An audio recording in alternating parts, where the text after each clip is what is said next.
Presented by DNS Entertainment.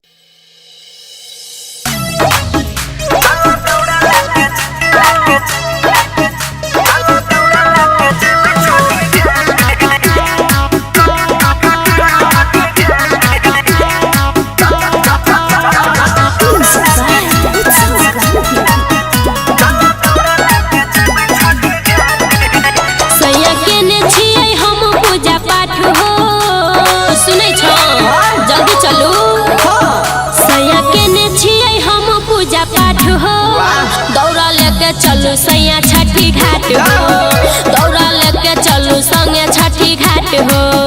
Devaiah रे करी ले मैं पूजा पाठ है, यो सब मौका छोड़े छे पहला रख देबे बोलो। देवैया रे करी ले मैं पूजा पाठ है, चला दौड़ा लेके जेबै छठी घाट है, चला दौड़ा लेके जेबै छठी घाट है। चला चला अब तोरे में देरी छो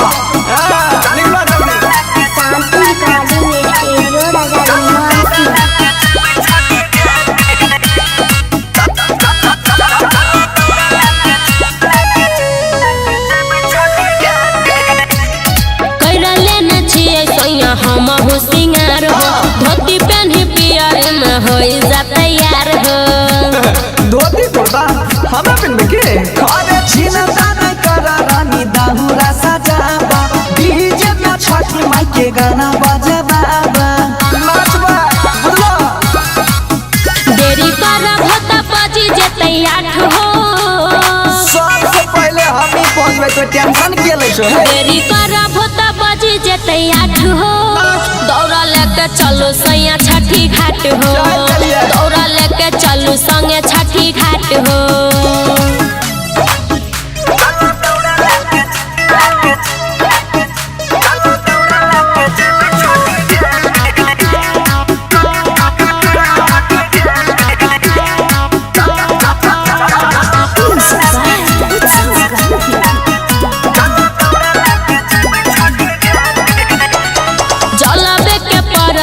घाट पदिया बीतल जाय छै अरग के बेरिया यो पिया, कहीं ठम घुरमुर करे छै निकले छै देखियो त आहे घटिया पे होतै खूब धूम धड़ाका, चुनु मुनु फोड़े छुरा छुरिया पराका, हमरा हाथ में बम लागलिए सोसाइटी। अच्छा देवर कृष्ण निहारे होतै बाट हो, आधे रात में उठ के गेलै पता नहीं कहां होतै। बहुत सुमन सोना बाजे नहीं दयाठ हो, दौड़ा लेके चलू सैया छठी घाट हो, दौड़ा लेके चलू संगे छठी घाट हो।